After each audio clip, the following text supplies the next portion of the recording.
Сәлеметсіздер ме, балалар? Здравствуйте, ребята! Добро пожаловать на урок русского языка во втором классе.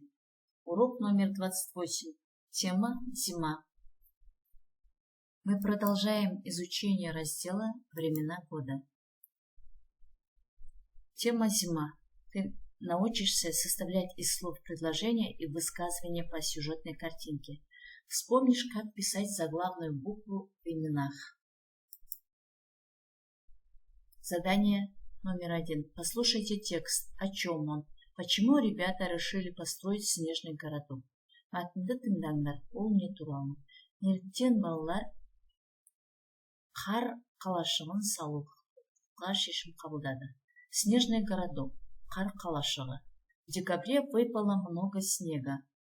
Желтоқсанда көп қар жауды. Мы с ребятами решили построить снежный городок. Біз балалармен қар қалашығын салуға шешім қабылдадық. Ернур нарисовал интересный план городка. Ернур қызықты етіп қалашықтың жоспарын сызды. Санат и Дамир построили крепость. Санат пен Дамир қорған салды. Мақсат и Зәуре сделали каток. Мақсат пен Зәуре мұзайдынын жасады. А Роза и Асхат высокую горку. Роза мен Асхат биік төбешік жасады. Малыши слепили и украсили снеговика. Кішкентай балалар аққала соғып оны сәндеді. Хороший получился наш городок. Біздің қалашығымыз өте жақсы шықты. Всем было весело. Бәріне көңілді болды. Текст о снежном городке. Бұл мәтін қар қалашығы туралы. Почему ребята решили построить снежный городок? Потому что в декабре выпало много снега. Неліктен балалар қар қалашығын салуға шешім қабылдады? Өйткені желтоқсанда көп қар жауды. Найдите в тексте имена детей. Объясните одноклассникам, почему они написаны заглавной буквой. Мәтіннен балалардың аттарын табыңдар. Сыныптастарыңа неліктен олар бас әріппен жазылатынын түсіндіріңдер. Имена детей: Ернур, Санат, Дамир, Мақсат, Зәуре, Роза, Асхат. Имена и фамилии людей пишутся с заглавной буквой. Себебі адамдардың аты жөндері бас әріппен жазылады. Задание номер 2. Найди в тексте предложение о том, что делали дети. Мәтіннен балалардың не істегені туралы сөйлемдерді тауып оқы. Ернур нарисовал интересный план городка. Санат и Дамир построили крепость. Мақсат и Зәуре сделали каток, а Роза и Асхат высокую горку. Задание номер 3. Рассмотрите картинку, составьте из слов предложения. Суретті қараңдар. Берілген сөздерден сөйлемдер құрастырыңдар. Первое. Пришла зима. Второе предложение. Дети построили снежную крепость. Қыс келді. Балалар қарлы қорған соқты. Малыши вместе слепили снеговика.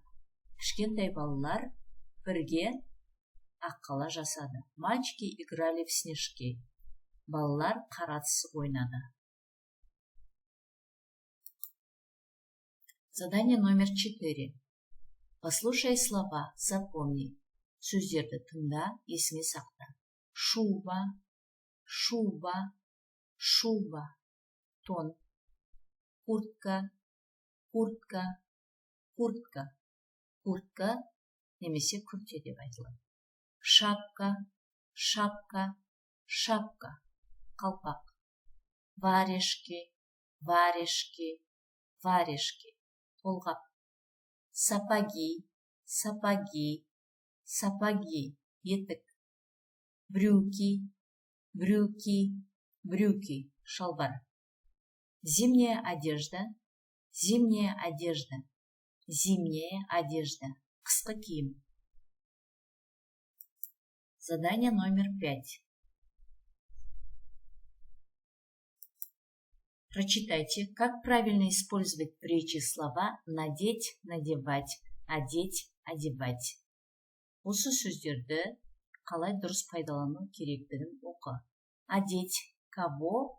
Куклу, ребенка. Одеть киіндіру. Кімді? Қуыршақты, баланы.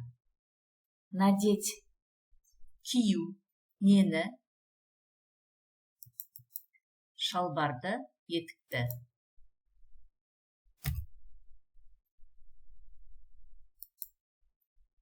Задание номер 6.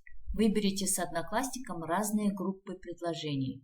Сыныптасыңмен әртүрлі топтағы сөйлемдерді таңдаңдар. Вставьте правильно слово надел или одел. Надел немесе одел сөздерін дұрыс қойыңдар. Проверьте друг друга. Бір-бірлеріңді тексеріңдер. Объясните выбор слов. Неліктен ол сөзді таңдағандарын түсіндіріңдер. Арсен надел шапку и вышел на улицу.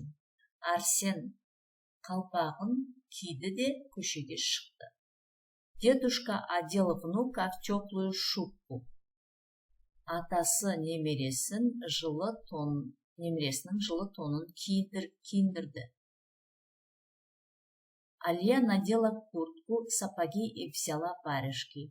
Алия күртесін киді, етігін киді және қолғаптарын алды. Мама одела Саяна в новую куртку. Анасы Саянды жылы жаңа күртесін кигізді. Саянға жаңа күртесін кигізді. Задание номер 7. Выбери из каждой группы одно слово и составь предложение. Напиши в тетради. Әрбір топтан бір сөзді ал да сөйлем құрастыр. Дәптеріңе жаз. Самат надел теплую шапку. Самат жылы шәпкесін киді. Он надел теплые сапоги. Ол жылы етігін киді. Яна надела теплую шубу. Яна жылы тонын киді. Она надела теплые варежки. Ол жылы қолғабын киді.